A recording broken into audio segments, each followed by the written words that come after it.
सोनेरी सूर्यकिरण आणि यातच आपल्याला ऐकू येत आहे बासरीचे सुमधुर स्वर।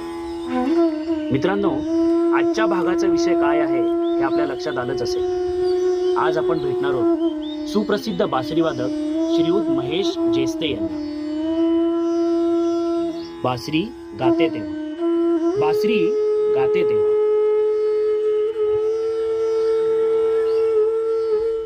नमस्कार, मी महेश सरांची तुम्हाला आता थोडक्यात ओळख करून देणार आहे। गेले 20 वर्ष आपले गुरु पंडित मिलिंद दाते यांच्याकडे बासरी अध्ययन, त्याचप्रमाणे गेली 10 वर्ष आपली संस्था वेणुनाथ स्वरालय या माध्यमातून बासरी अध्यापनाचं ते काम करत आहे।